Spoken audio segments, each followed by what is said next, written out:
everyone, so I got a new video for you guys today, and today's topic is so important, and we kind of touched on this on the last video, so I thought it would be perfect for this video. In the last video, we touched the topic of how Instagram influencers and in general social media influencers, how they show off a lavish lifestyle that sometimes you're like, wow, how is it that they travel so much? How is it they have so much like cool activities, cool experiences, and I don't? What are they doing different? So I thought that would be the perfect next video. So in this video, I'm going to cover that topic of why looking poor is important. I've seen it go around in other YouTube videos, and I wanted to kind of get in on this topic to show you guys and teach you guys why it's important to look poor, right? Although I don't really like the term looking poor, but I guess that's why people put it in quotes, and I'll put it in quotes in this channel too as well, in this channel title as well. To reflect on this a little bit, you guys know Charles Ponzi? I feel like we all know him just by the last name, but we might know his first name or his story. But Charles Ponzi was an Italian immigrant back in the early 1900s. He came probably by boat and showed up at Ellis Island like a bunch of immigrants did back then. He came here as a hustler, you know, like me and you, entrepreneurs, trying to do everything we can to make some more money, right? That's what he was doing back in the day. But then came year 1919, where he got a brand new business idea that he could try to like grow. And it was basically this. He would go to, we all know a Ponzi scheme, by the way. I know so many people already know what a Ponzi scheme is, but broken down very basic for the people who don't know about it, here we go. So a Ponzi scheme is basically what he did back in the day, that he would, for example, go to 10 people and say, hey, if you give me $100, I will give you a 50% return come 6 months. So these 1,000 people, at the end of 6 months, he would give them back 1,500, right? Okay, and then in that course of those 6 months, he talks to maybe slightly wealthier people, and he says, hey, if you give me $200, I will give you a 50% return in 6 months, you know? So then whenever the first 6 months deadline came around for those first 10 people, then he would give them $1,500 back, but from the people that he got money next on, you know, the ones he got $200 from. So all of a sudden, all he did was swap hands, and he kept the difference. He kept the $500 difference. Now, he kept doing this, and he kind of overextended. Eventually, it all collapsed on him. He couldn't keep it up. He couldn't keep paying all these people. And I touched this topic. The reason why is because the way he was able to sell to so many people is he would give off this impression of looking rich. He was living a lavish lifestyle. He probably drove like a Model T back, or maybe he had like a really nice horse. I don't know, but he had a nice coat. It's how the story goes, right? He was reflecting this really lavish lifestyle, and that's why people trusted him with their money. But it all came collapsing down on him, which showed that he never really grew any true wealth. It was always just a fake. It was always a show. It was always just giving off impressions, but he never had any true wealth. So that brings us really into the first reason of why this is so important, why you need to really prioritize looking poor, although I don't like using that term, but maybe just living below your means, looking modestly. And real quick, before we jump into the very first thing, if you could hit that subscribe button and like button, it helps out the channel a bunch. And I really like to talk to you guys, getting your guys' comments, see your guys' feedback. Whew, it's awesome. I think it's awesome. And we can talk, we can chat, but come on, hit that subscribe button, hit that like button. If you want to, of course. If you don't want to, that's fine too. But enjoy the rest of the video. Woo. And the first big reason why is because it has a big psychological effect, you know, on your mindset, on your mental health. It affects you so much because if you look rich, you will attract unnecessary attention all the time, everywhere you are. And that might give you a psychological effect where you feel the need to have this attention and have this status, this social status, which will then cause you, you know, subconsciously or maybe even consciously to want to buy the next big trend thing just because you want to keep up that social status. It becomes ingrained in you that you need this approval from strangers or even from people online, people you know. And that can be dangerous because eventually you will only spend money to give off that lifestyle without actually spending money to invest, to grow your business, to grow your assets, to get another rental property. You won't have any money to do all that. You'll be broke because you got the latest Gucci bag, you got the latest Louis Vuitton bag, and those things are thousands of dollars for no reason, honestly.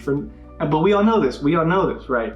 That's the thing with those kind of businesses though. Their brands, their statuses, their social statuses, they play with your psychology. And the mega rich know this. You know, Mark Zuckerberg, Bill Gates, these guys, like, they dress modestly all the time because they know that all their products come from overseas cheap labor. And they don't even care for it because they have more than enough money to be worrying about that stuff. And that's not to mention that if you look poor, dress more modestly like these mega rich people do, you attract less attention and you're less likely to get robbed or to, just in general, it's safer, I guess. In a way, it's safer for you to look poor if you're out in the streets, but in day to day, I guess you won't always have that issue. But it's another point to keep in mind, right? You'll feel a little more safer. Okay, and the other number two, big reason why it's so important that you look poor, and compared to looking super rich and looking super like luxurious, is like that one famous song that we all know, kinda, is that more money, more problems. And it's true, I've heard that term thrown around so much in this topic, but it is so true. And I wanted to touch on that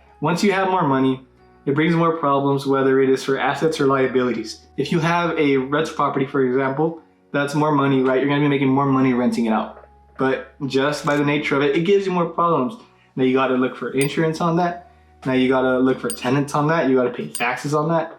More money, more problems, it's true. But with with an asset like that rental property, it's giving you a return. It's building you equity, it's giving you cash flow. On the opposite side of the spectrum though, you have your assets, where more money, more problems there equals no return, Let's say you bought an Audi R8 for like $150,000 because you were like, man, this is a good deal or something, right? What would an Audi R8 insurance cost you? What would your monthly insurance cost be on that? I can't imagine what I'd be quoted at my age and all. But let's say insurance is one thing. And then imagine you need new tires on that thing.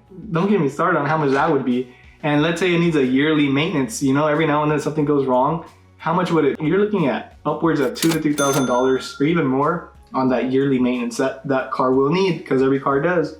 And then the tire replacements, and then the insurance. And then in general, you just are so worried about that priceless item that you can't even really enjoy it unless you're a billionaire, and that's nothing for you. But if you're not, like most of us watching this, I don't imagine any billionaires would watch this channel. But if you're not, it's gonna be something that you're gonna be so careful touching because, oh man, it's my prized possession, expensive car.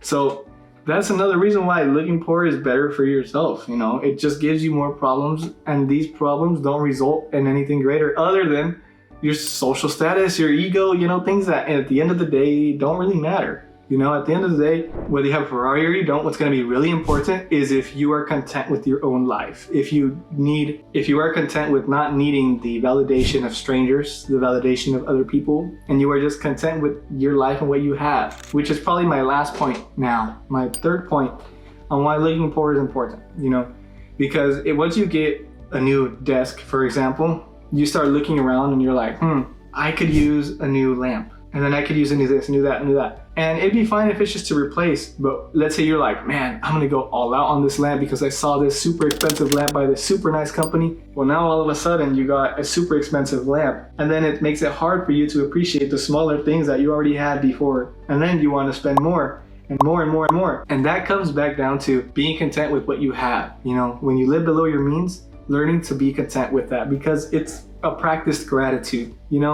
You will never just be grateful just cause. You really gotta meditate. You really gotta think about it profoundly and think my life situation, where I am, and be grateful about that. Because not everyone is living like you. People always have it worse. There's always someone out there having it worse than you do. So if you've been going kind of down this road of overspending on things that you might not need, what's made you reconsider that? Or what do you think? Do you completely disagree? I will throw in, just to conclude, that if you get something that'll just make you overall feel better, like let's say you need a new laptop because you'll be able to work better on it, I think that's completely different and not the point that I'm making. I think in general, things that have to do with social status and ego, those kind of buys is the point I'm going towards. But let me know what you guys think. How I broke into the top 1% of income to my age, you can click this video. Or if you want to learn about 4 side hustles that actually work in 2024, you'll click in this video. And it has my personal experience. Check it out, guys, and subscribe to the channel if you haven't. Hit that like and hit that bell notification for the next video. So Jesus loves you all. See you later. Bye.